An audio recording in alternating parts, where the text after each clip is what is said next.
नमस्कार, मी प्रफुल्ल फड. माझ्या यूट्यूब चॅनलमध्ये पुन्हा एकदा तुमचं स्वागत आहे.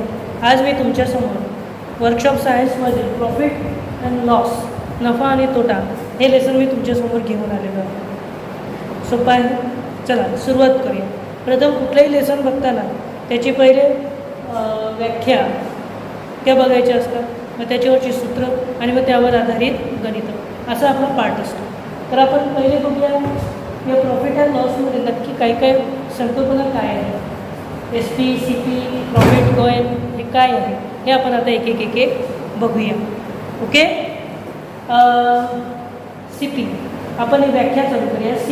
सी पी म्हणजे कॉस्ट प्राईस, ज्याला आपण सोप्या भाषेत मॅन्युफॅक्चरिंग कॉस्टसुद्धा म्हणू शकतो. म्हणजे काय? खरेदी किंमत. मॅन्युफॅक्चरिंग कॉस्ट, एखादी वस्तू किती रुपयात तयार होते त्याला आपण म्हणतो मॅन्युफॅक्चरिंग कॉस्ट. तुमच्यासमोर आता एक उदाहरण द्यायचं झालं तर हा पेन आहे. हा समजा मी पेन बनवायला घेतला, तर हा पेन बनवण्यासाठी मला लागणारा कच्चा माल, तो कच्चा माल येण्यासाठी लागणारा इम्पोर्ट एक्सपोर्टच्या किमती, म्हणजे तयार झालेला पेन पुन्हा विकायला काढणं, लागणारं मनुष्यबळ, मशिनरी, इलेक्ट्रिसिटी, हे सगळं धरून तो होतो तो मॅन्युफॅक्चरिंग कॉस्ट प्राईस. त्याच्यानंतर प्लस माझी प्रॉफिट त्याच्यावरचं, त्याला आपण म्हणतो मॅन्युफॅक्चरिंग कॉस्ट. त्याच्यानंतर आहे एस पी, सेलिंग प्राईस, विक्री किंमत. म्हणजे मी एखाद्या व्यक्तीला ठरवलं, मी दुकानदाराला आता हा माझा समजा पेन 10 रुपयात मी तयार केला संपूर्ण कॉस्ट, प्लस ह्याच्यामध्ये माझे 20, 30, 40, 50% प्रॉफिट पकडणं, तो झाला माझा सेलिंग प्राईस. आलं लक्षात? कारण 10 रुपयाची वस्तू मी थोडी 8 रुपयाला विकणार, मी माझं थोडीच लॉस करणार. प्रॉफिट म्हणजे काय? जर का माझी मॅन्युफॅक्चरिंग कॉस्टपेक्षा सेलिंग प्राईस जास्त असेल तर तो झाला माझा प्रॉफिट. म्हणजे मी 10 रुपयाची वस्तू तयार केलेली 15 रुपयात विकली तर तो झाला माझा प्रॉफिट. आणि 10 रुपयाची वस्तू मी 8 रुपयात विकली तर तो झाला माझा लॉस. म्हणून प्रॉफिट म्हणजे काय? सेलिंग प्राईस ही ग्रेटर असली पाहिजे कॉस्ट प्राईसपेक्षा, मॅन्युफॅक्चरिंग कॉस्टपेक्षा. Selling price minus cost price is equal to profit. तोटा म्हणजे काय? लॉस. जर का माझी सेलिंग प्राईस, विक्री किंमत ही माझ्या मॅन्युफॅक्चरिंग कॉस्टपेक्षा कमी असेल तर ती झाली आपली नुकसानीचं. Cost price minus selling price is equal to loss. त्याच्यानंतर डिस्काउंट. आता हा डिस्काउंट म्हणजे 12% डिस्काउंट, 20% डिस्काउंट. डिस्काउंट म्हणजे काय? तर आपल्या सेलिंग प्राईसवर आपण थोडा अजून प्राईस कमी करतो. म्हणजे माझा 15 रुपयाचा पेन मी 14 रुपयाला विकणार, म्हणजे मी 1 रुपया काय झाला डिस्काउंट देतो. त्याला आपण म्हणतो discount. Discount is market price minus cost price. Okay, लक्षात आलं? आता महत्त्वाच्या फॉर्म्युलेज बघू आपण. पहिला फॉर्म्युला प्रॉफिट किंवा गेन. नफा कधी येतो? ज्यावेळी टी म्हणजे profit, S P minus C P, selling price minus cost price. विक्री किंमत ही खरेदी किंमतपेक्षा जास्त असली तर तो झाला प्रॉफिट. विक्री किंमत ही खरेदी किंमतपेक्षा कमी असली तर तो झाला लॉस. आता कुठलाही प्रॉफिट, नफा तोटा आहे तो पर्सेंटेजमध्ये काढतो. 15%, 20%, टक्केवारी आली की 100 आलं, बरोबर? तर प्रॉफिट पर्सेंटेज काय आला? प्रॉफिट इंटू 100 भागिले सी पी. टी भागिले सी पी कॉस्ट प्राईस गुणिले 100, हा झाला तुमचा profit. Same loss, loss minus 100 भागिले कॉस्ट प्राईस. एल म्हणजे लॉस भागिले सी पी इंटू 100, हा झाला तुमचा लॉस. हे महत्त्वाचे सूत्र आहे. आता सेलिंग प्राईस काढायचा असता तर तो कसा करतो? 100 प्लस पर्सेंटेज इन गेन, 10% फायदा झाला तो. 100 इंटू 10% भागिले पुन्हा 100 गुणिले कॉस्ट प्राईस. लॉस असेल तर मायनस लॉस. सेलिंग प्राईसमध्ये मायनस लॉस घ्यायचा, गेनच्या ऐवजी मायनस लॉस. आणि कॉस्ट प्राईस काढताना 100 भागिले 100 प्लस गेन, आणि लॉसमध्ये असेल तर मायनस प्लसच्या ऐवजी minus gain into selling price. हे झालं सेलिंग प्राईस काढण्याचे सूत्र. आता एक पॉईंट महत्त्वाचा असा आहे आपण प्रॉफिट असो नाही तर लॉस असो, हे आपण कशावरती ठरवतो? कॉस्ट प्राईसनुसारच ठरवतो. महत्त्वाचं म्हणजे काढण्यासाठी येऊ शकतो. Loss or gain always depends on cost price. आलं लक्षात? समजलं? आता यावर आधारित आपण गणित करू. ओके.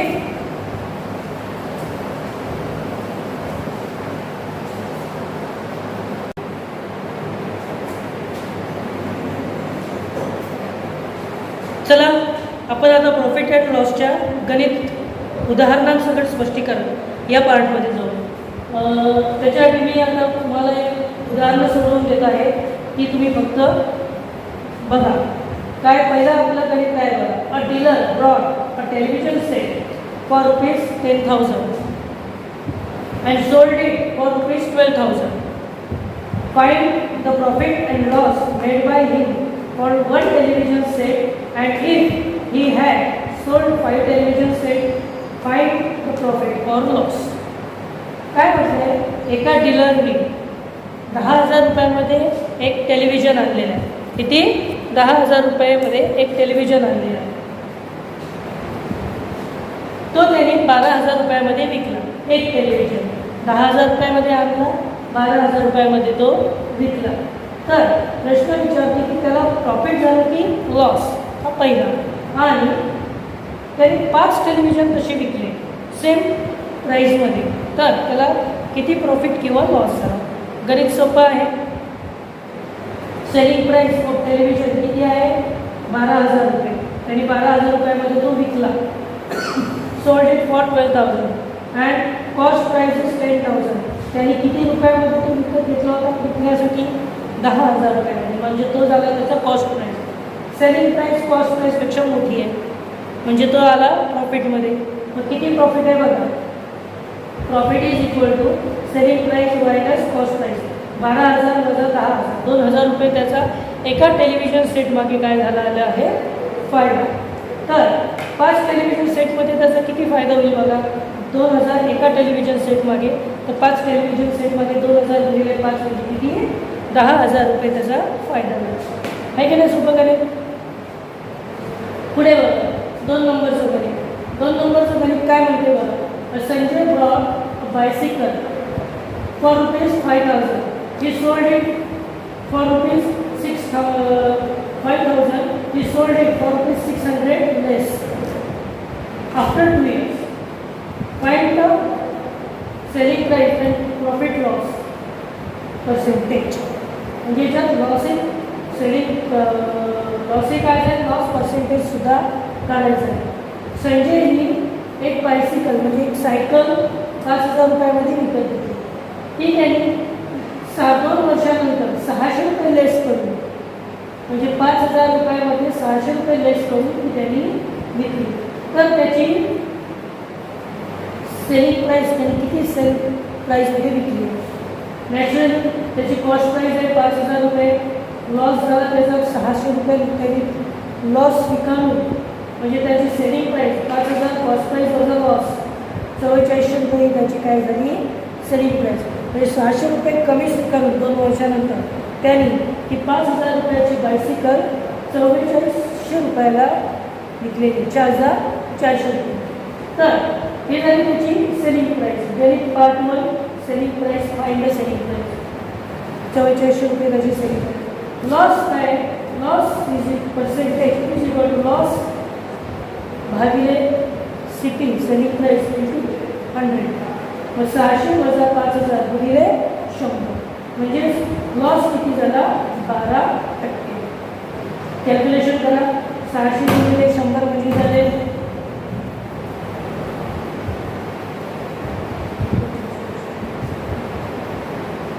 60,000 भागिले 5,000 बरोबर आले 12%. म्हणजे आपला लॉस किती झाला? संजयचा 12% लॉस स्वीकारून त्यांनी ती बायसिकल विकली. तिसरं गणित बघा. A man brought an old bicycle for ₹1,250. 1250 रुपये. He spend it ₹250 for its repair. त्याच्यावर त्यांनी त्या बायसिकल जुन्या बायसिकलच्या दुरुस्तीसाठी 250 रुपये खर्च केले. ही त्यांनी सोल्ड इट फॉर ₹1400 म्हणजे 1400 रुपयामध्ये त्यांनी विकलेले. Find its gain and loss, म्हणजे त्याला ते प्रॉफिट झालं की लॉस झालं. एका माणसाने 1250 रुपयामध्ये एक बायसिकल, जुनी बायसिकल विकत घेतली. ती 250 रुपये त्याच्यावर रिपेअरला खर्च केला, म्हणजे त्याची टोटल कॉस्ट प्राईस काय झाली? 1250 अधिक रिपेअरचं 250, म्हणजे टोटल कॉस्ट प्राईस त्याची झाली 1500 रुपये. ही विकली त्यांनी 1400 रुपयात. ही सोल्ड इट फॉर ₹1400, 1400 रुपयात. म्हणजेच काय, तो लॉसमध्ये गेला, कारण सेलिंग प्राईस ही कॉस्ट प्राईसपेक्षा लहान आहे. Loss is equal to selling cost price minus selling price. 1500 + 1400, 100 रुपये लॉस त्यांनी स्वीकारलेला आहे ती सायकल काढण्यासाठी.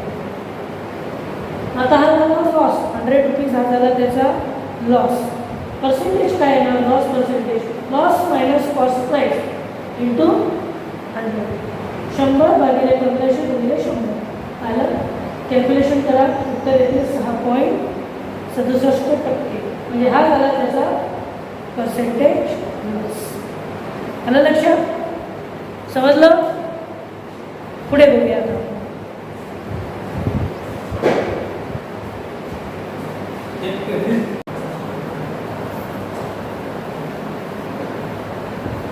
चला आपण आता त्याच्या पुढच्या भागाकडे बघूया. अजून पुढची गणितं घेऊया. गणितं सोपी आहे, तुमच्या लक्षात आलंच असेल.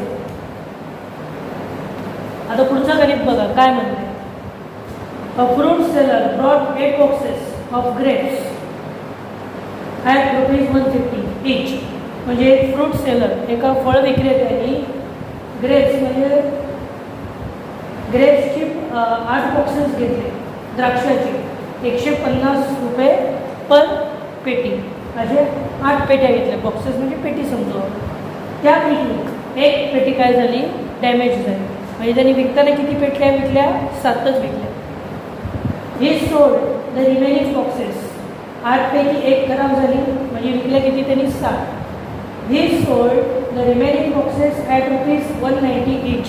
म्हणजे त्यांनी त्या फळ विक्रेत्याने 190 रुपये पर बॉक्स या रेटने त्यांनी ते पुढचे विकलेले आहे. फाइंड प्रॉफिट और लॉस, मग त्या फळ विक्रेत्याला प्रॉफिट काय, लॉस काय, किती झाला ते बघूया. सर्वात पहिले कॉस्ट प्राईस. एका बॉक्सची किंमत आहे 300 रुपये आहे, 150 each. मग असे 8 बॉक्सेस त्यांनी परचेस केले, म्हणजे 150 गुणिले 8, 1200 रुपयामध्ये त्यांनी टोटल 8 बॉक्सेस काय घेतले, विकत घेतलेले. ही झाली त्याची टोटल कॉस्ट प्राईस. आता त्या 8 बॉक्सेसपैकी 1 बॉक्स डॅमेज झाला, म्हणजे 8 वजा 1, 7 बॉक्स त्यांनी काय केले, सोल्ड केले. सोल्ड केले म्हणजे विकले. प्रत्येक त्याची selling price he sold the remaining boxes at 190 rupees. म्हणजे प्रत्येक बॉक्स त्यांनी 190 रुपयात विकला. असे 7 बॉक्स त्यांनी विकले, म्हणजे त्याची टोटल सेलिंग प्राईस किती झाली, 190 गुणिले 7, 1330 रुपये.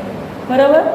आता त्याची सेलिंग प्राईस 1330 ही कॉस्ट प्राईसपेक्षा 1200पेक्षा जास्त आहे, म्हणजे तो आला प्रॉफिटमध्ये. Selling price minus cost price, 1330 वजा 1230, 130 रुपये हा झाला त्याचा प्रॉफिट.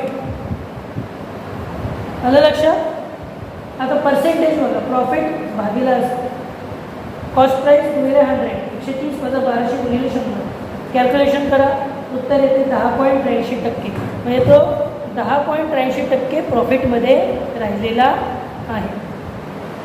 आलं लक्षात? दुसरं गणित बघा.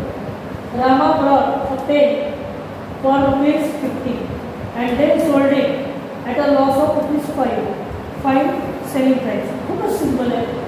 रामाने 50 रुपयाला एक पेन घेतलं आणि ते 5 रुपये नुकसान सोसून त्याने ते विकलं. एकदम सिंपल. 50 वजा 5, 45 रुपये हा झाला त्याचा सेलिंग प्राईस.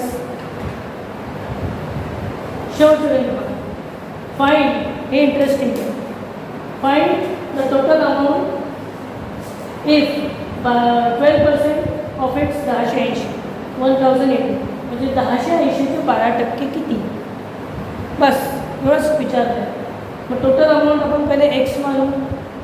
1080चे 12% ही एक्स आहे, म्हणजे एक्स गुणिले 12% 12%, 12 भागिले 100 इज इक्वल टू 1080.